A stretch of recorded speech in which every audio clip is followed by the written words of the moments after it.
C'est la 4e édition des Extatiques qui est sur le thème de l'extase.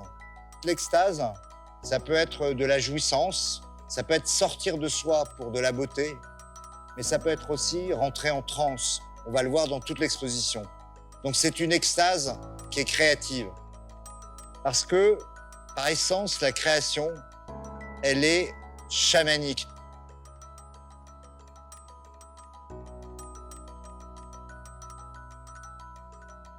Les Extatiques, c'est une exposition de plein air, gratuite, ouverte à tous, qui se déroule dans 2 espaces. La scène musicale, ce magnifique bâtiment à Boulogne réalisé par Shigeru Ban, et la Défense, qui est le plus grand parc européen d'œuvres en plein air.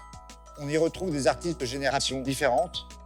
Scène musicale, par exemple, on a 2 monstres, 2 inventeurs. D'un côté, Neil Sudo, de l'autre côté, Noël Dola, qui a créé un gigantesque SOS qu'on pourra voir du ciel et dans les jardins. Ici, on est face à une œuvre majeure d'un artiste mondialement connu qui s'appelle Tony Cragg.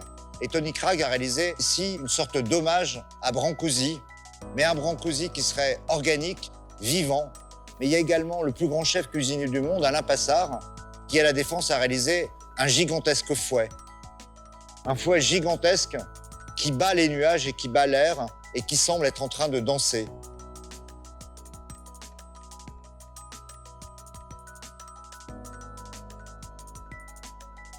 Ce qui est intéressant dans cette exposition, c'est qu'en fait, les œuvres d'art redonnent de la puissance, redonnent de l'échelle à l'ensemble des tours qui peuplent la Défense et qui sont des joyaux d'architecture de l'Europe.